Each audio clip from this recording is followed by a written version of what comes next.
السلام علیکم دوستو، کیسے ہیں آپ سب؟ میں زبینہ فیاض ایک بار پھر آپ کے ساتھ میں شروع کر رہی ہوں queen of happiness by the secret colour part 21۔ تم کل چلی جاؤ گی نور؟ باقی سب رات کا کھانا کھا کر سونے چل دیے تھے۔ وہ باہر ٹیرس پر کھڑی ٹھنڈ میں نہ جانے کن سوچوں میں گم تھی جب مریم اس کے پاس آئی۔ ہاں مریم، ویسے بھی عاشی کے نہ ہونے کی وجہ سے میں یہاں تھی اور اب وہ آ گئی ہے تو مجھے واپس چلے جانا چاہیے۔ مارک بھی کہتا ہوگا اس لڑکی نے تو میرے گھر پر قبضہ ہی کر لیا۔ آخر میں وہ عادتاً بات کو مذاق میں اڑا کر کہہ رہی تھی۔ فضول باتیں مت سوچا کرو، وہ ایسا کچھ نہیں کہتے، اسی لیے بہتر ہے ہم لوگ ساتھ رہے۔ ڈوم والوں کو حرام کے پیسے تو نہیں دیے ہوئے، وہیں رہوں گی یار، اسے ناک سے مکھی اڑاتے ہوئے کہا۔ آیان بھی چند دن یہیں رہے گا، اسی لیے میرا جانا ضروری ہے، وہ آہستہ سے بولی۔ کیوں؟ اگر تم آیان کی وجہ سے ڈسٹرب ہو رہی ہو تو میں اسے آج ہی کہہ دیتی ہوں، وہ اپنے گھر چلا جائے گا۔ مریم نے حیرانگی اور پریشانی سے کہا۔ نہیں مریم، ایسی بات نہیں ہے، بس میں ویسے ہی واپس جانا چاہتی ہوں، ورنہ میرا بہت نقصان ہو جائے گا۔ کس چیز کا نقصان نور؟ پلیز صاف صاف بات کرو۔ مجھے نہیں پتا، مجھے کچھ سمجھ نہیں آ رہا، وہ تھک کر بولی۔ پھر گہرا سانس لے کر اس نے مریم کو دیکھا۔ مجھے لگتا ہے مجھے آیان سے محبت ہو گئی ہے مریم، اور یہ چیز میرے لیے الارمنگ ہے۔ مریم اس کی اتنی صاف گوئی پر حیران رہ گئی۔ محبت کسی سے بھی ہو سکتی ہے نور، مریم نے سکون سے اس کی بات ہضم کر لی۔ ہوتی ہوگی، لیکن مجھے نہیں ہونی چاہیے تھی۔ وہ ایک دم بہت مایوس نظر آنے لگی۔ کیوں تم انسان نہیں ہو؟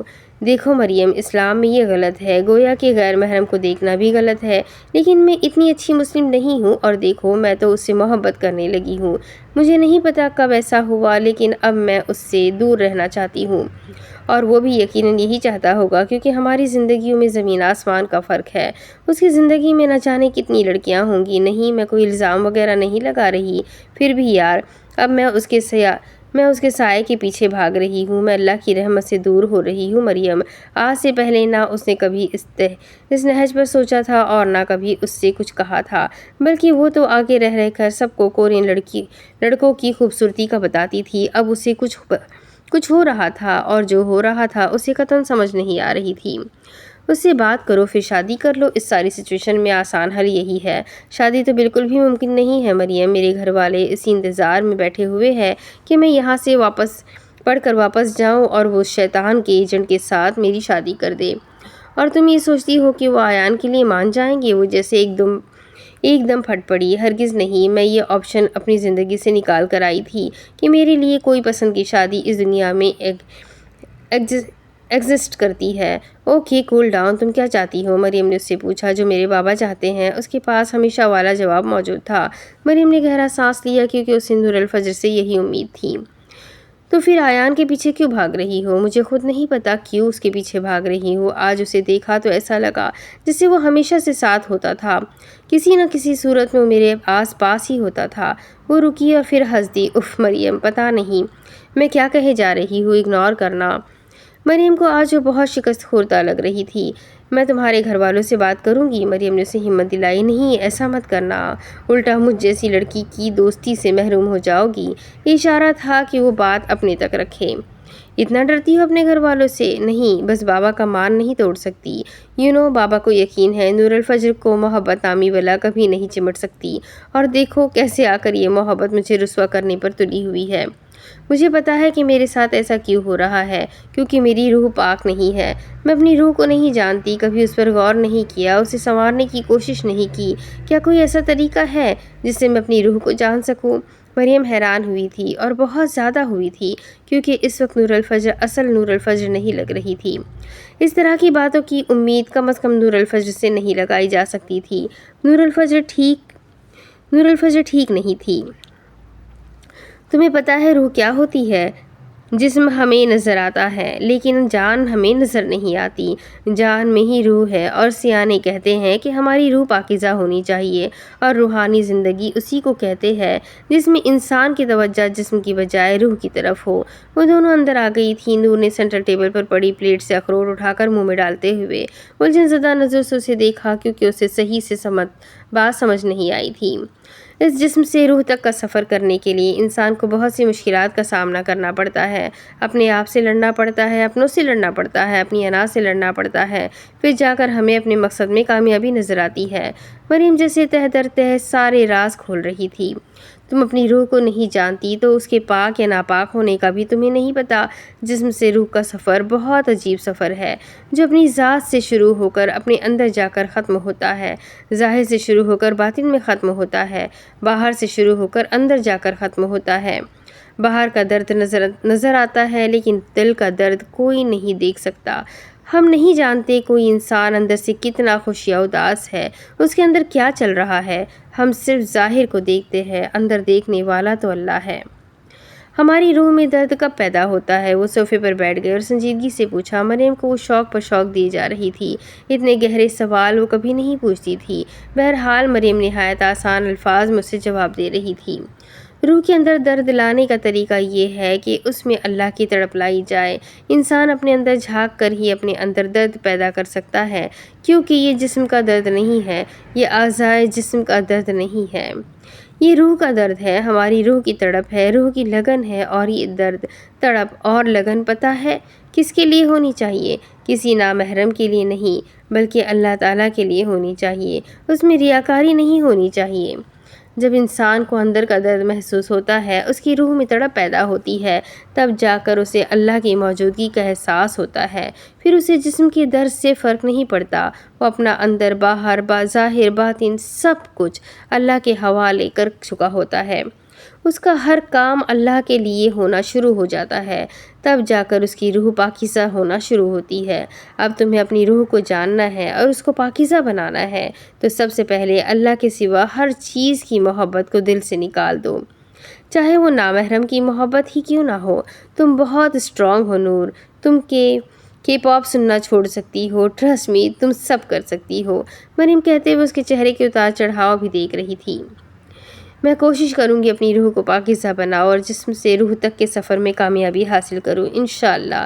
وہ ابھی بھی افسردہ تھی اور ہمیشہ کی طرح اس نے کوشش کرنے کا کہا تھا، کیونکہ انسان کے ہاتھ میں کوشش ہے، کامیابی تو اللہ تعالیٰ دیتا ہے، اور میں اس کوشش میں تمہارا پورا ساتھ دوں گی۔ مریم نے مسکرا کر کہا کہ آیان مجھ سے محبت کرتا ہے؟ اس نے شرارت سے پوچھا۔ اللہ کے علاوہ کوئی اپنے بندے سے محبت نہیں کرتا۔ مریم نے اسے آنکھیں دکھائی تو اس نے روتی شکل بنا کر اسے دیکھا، جیسے کہہ رہی ہو ایسے تو نہ کہو۔ وہ ڈریسنگ ٹیبل کے سامنے کھڑی اسکارف ٹھیک کرتے ہوئے کل مریم سے ہوئی باتوں کے بارے میں سوچ رہی تھی۔ رات کو طے کر چکی تھی کہ صرف 2 دن مزید وہ مریم کے گھر رہ سکتی ہے۔ مریم سے بات کرنے کے بعد وہ اپنے پروجیکٹ پر کام کرتی رہی تھی، اس لیے صبح اس کی آنکھ دیر سے کھلی تھی اور عاشی کمرے میں نہیں تھی۔ بیڈ سے اپنا فون اٹھا کر آن کرتے ہوئے وہ کمرے سے باہر آ گئی۔ کل عمر کی سالگرہ تھی، اسی لیے اینی نے اسے تصویریں بھیجی ہوئی تھی۔ وہ مسکرا کر انہیں دیکھتی کچن کی طرف آ رہی تھی۔ اپنی فیملی کو دیکھ کر اسے خوشی ہوئی تھی۔ گلا کھنکار کر آیان نے اسے متوجہ کیا۔ گڈ مارننگ فجر، آواز پر اس نے چونک کر سر اٹھایا۔ سامنے آیان بیٹھا ہوا تھا، آج اپنے نارمل حلیے میں تھا اور موڈ بھی کل کی نسبت بہتر تھا، کیونکہ وہ نوٹ کر رہی تھی کہ آیان کچھ بدلا بدلا سا لگ رہا ہے، وہ جیسے ہنسنا بھول گیا ہو یا کوئی اور مسئلہ ہو۔ بہرحال وہ مسکرا کر وہاں آئی۔ گڈ مارننگ، السلام علیکم مریم، اس نے مسکرا کر جواب دیا اور مریم سے کہا جو فریج سے کچھ نکال رہی تھی۔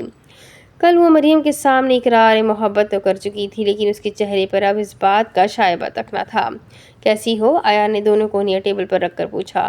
نور نے آنکھیں چھوٹی کر کے اسے دیکھا۔ کل تو نہیں پوچھا، آج یاد آ گیا؟ الحمدللہ۔ ابھی وہ مزید کچھ کہتی مریم نے کہا، اچھا نور تم اٹھ گئی، میں نے ناشتہ بنا لیا ہے تم دونوں کے لیے۔ خواہ شرمندہ ہوئی مریم اب آیان کے ناشتے کا ٹرے اس کے سامنے رکھ رہی تھی۔ تھینک یو سو مچ، آیان نے خوش دلی سے کہا اور ٹرے پکڑ لی۔ سوری مریم، آج میں جلدی نہیں اٹھ پائی اور تمہیں میرے لیے دوبارہ ناشتہ بنانا پڑا۔ اس نے معذرت کی، کیونکہ جتنے دن وہ یہاں رہ رہی تھی اپنا ناشتہ تو وہ خود ہی بنا لیا کرتی تھی۔ دن کے وقت ہاسپٹل میں کھانے کا ہوش نہ ہوتا اور رات کو وہ کبھی باہر سے اور کبھی مریم کے ساتھ ہی کھانا کھا لیا کرتی تھی، لیکن جب سے وہ سب وہاں آئے تھے مریم تو کچن میں ہی ان سب کے لیے کچھ نہ کچھ بناتی رہتی تھی۔ کوئی بات نہیں نور، عاشی نے بتایا تھا کہ رات کو تم کافی دیر تک کام کرتی رہی ہو۔ مریم نے اس کے لیے بھی ناشتہ رکھا۔ وہ تو ہے، پھر بھی تمہیں ڈاکٹر فجر، ناشتہ ٹھنڈا ہو جائے گا، بہتر ہے پہلے وہ کر لو۔ وہ فضول سی بحث کے درمیان میں ٹوک کر بولا۔ نور نے خفگی سے اسے دیکھا، پھر واپس کرسی پر بیٹھ کر ناشتہ کرنے لگی۔ مریم ان دونوں کو دیکھنے لگی۔ دونوں ہی ہر چیز سے بے نیاز اپنا اپنا ناشتہ کر رہے تھے، جیسے زندگی کا مقصد یہی ناشتہ کرنا رہ گیا ہو۔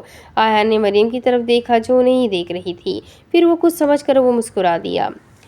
مریم پلیز ایک کام تو کر دو، اس نے منت کرنے والے انداز میں کہا کہ مجبوراً کہہ رہا ہے۔